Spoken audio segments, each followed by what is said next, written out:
जय श्रीमनारायण बंधुओं। हमने वाल्मीकि जी की रामायण सुनी है, तुलसीदास जी की रामायण, अन्य कई रामायणों के बारे में सुना है, लेकिन कभी श्री हनुमान जी की रामायण के बारे में हमने नहीं श्रवण किया। आखिर श्री हनुमान जी की रामायण चली कहाँ गई, आइए जानेंगे स्वामी जी के मुखारबिंद से। हनुमान जी महाराज कीर्तन करके जब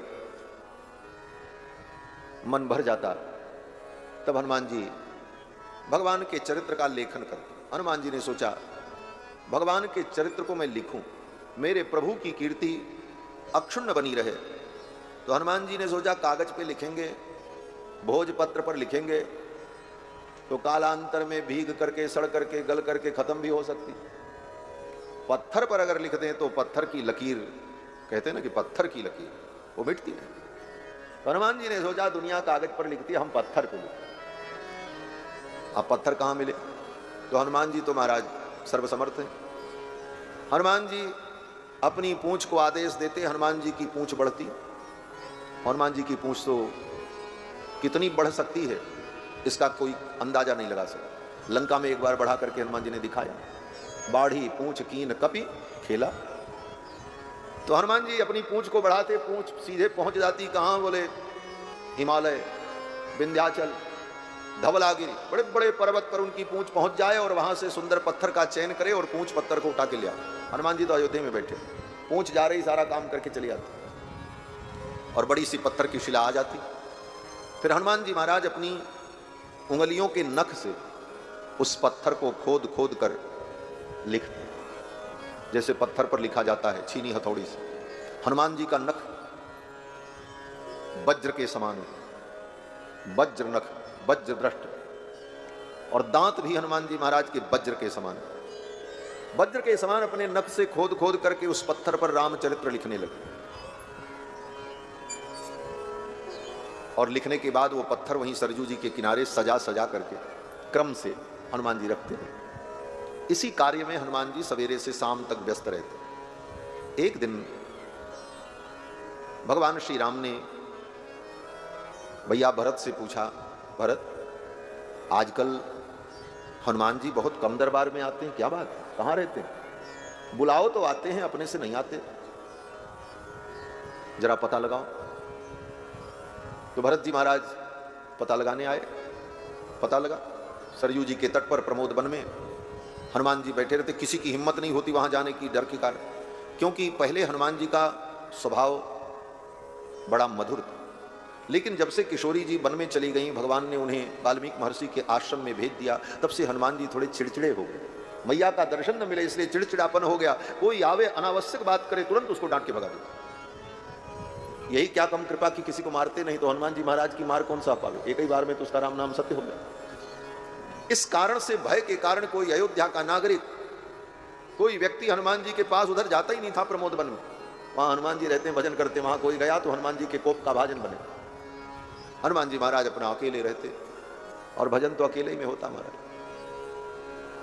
अब भरत जी गए तो भरत जी को प्रणाम किया हनुमान जी महाराज ने। भरत जी ने पूछा, प्रभु ने याद किया। तो हनुमान जी ने कहा ठीक है, हम अपने कार्य से निवृत्त होंगे तो आकर के प्रभु के चरणों में दर्शन करेंगे, प्रणाम करेंगे। भरत जी ने पूछा कौन सा कार्य? बोले ये कार्य। आगे भरत जी की हिम्मत नहीं हुई पूछने की कि ये कार्य है क्या, इतना पत्थर बटोर करके आपने क्यों रखा? भरत जी आए और आकर के भगवान से कहा, प्रभु हनुमान जी से जाकर के मैंने कहा कि आपने स्मरण किया है, आने को उन्होंने कहा है, लेकिन आजकल वो किस कार्य में व्यस्त हैं पता नहीं। बोले क्या कार्य? बहुत सारा पत्थर बटोर करके, लगता कोई किला उला बना रहे हैं, चारों तरफ उनके पत्थर ही पत्थर, बड़ी बड़ी शिलाएं रखी हुई हैं, और एक के ऊपर एक क्या कर रहे हैं पता नहीं। भगवान ने कहा चलो मैं भी देखूं। भगवान रथ पर बैठकर अपने परिकरों के सहित आए। हनुमान जी महाराज ने उठ करके साष्टांग प्रणाम किया। बोले प्रभु आपने कष्ट किया, हम तो वहीं आ जाते। भगवान ने कहा हनुमान मैं तुम्हारी लीला को देखने के लिए आया हूं। बोले ये क्या लीला है? ये बड़े बड़े पत्थर कौन सा किला बना रहे हो? बानर के लिए तो किला की जरूरत पड़ती नहीं, बानर तो पेड़ पे रह ले, जंगल में रह ले, खुले में रह ले, ये किसके लिए किला बना रहे? ये किसका किला है? हनुमान जी ने कहा प्रभु ये आपकी कीर्ति का मैं किला बना रहा हूं, आपकी कीर्ति के किला का निर्माण कर रहा हूं, ऐसी कीर्ति का किला जिस किला का कोई भेद न कर सके, ऐसे किला का मैं निर्माण कर। भगवान सब समझ गए। हनुमान जी ने कहा ये सब आपके चरित्र को हमने पत्थरों पर उकेरा है, लिखा है। अब तो भगवान बड़े प्रसन्न हुए। भगवान ने मन में सोचा कि ये रामायण हनुमान जी जो लिख रहे हैं, ये रामायण अगर हनुमान जी ने लिख दिया और पत्थर पर, और ये धरती पर सुरक्षित रहा, तो सर्वश्रेष्ठ रामायण होने का वरदान जो वाल्मीकि जी को प्राप्त है और उनकी रामायण समस्त रामायण का उत्स होगी, ये श्रेय वाल्मीकि को नहीं मिलेगा। ब्रह्मा जी का वरदान व्यर्थ हो जाएगा। हनुमान जी के सामने, इनकी लेखनी के सामने किसकी लेखनी टिकेगी?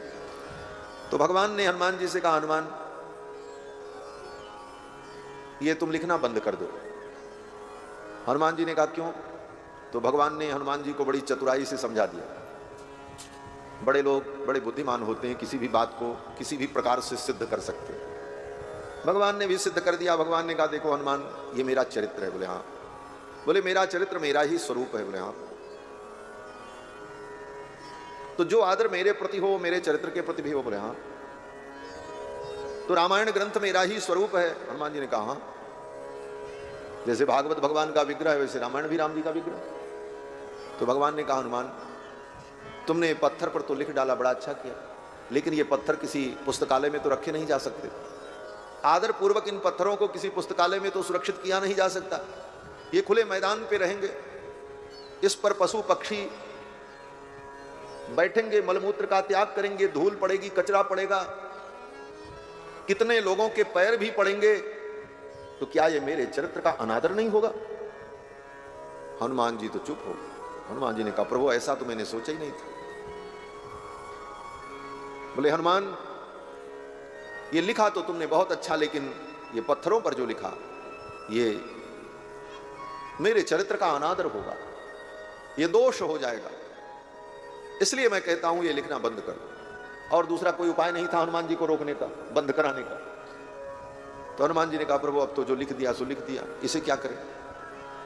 तो भगवान ने कहा इन पत्थरों को उठा करके सुरक्षित समुद्र के अंदर डाल दो। समुद्र के अंदर ये पत्थर रहेंगे तो सदा समुद्र के जल से सिंचित होते रहेंगे, वहां पर किसी का पैर भी नहीं पड़ेगा, कोई अपमान अनादर की बात भी नहीं होगी। इन सारे पत्थरों को समुद्र में पधरा दो।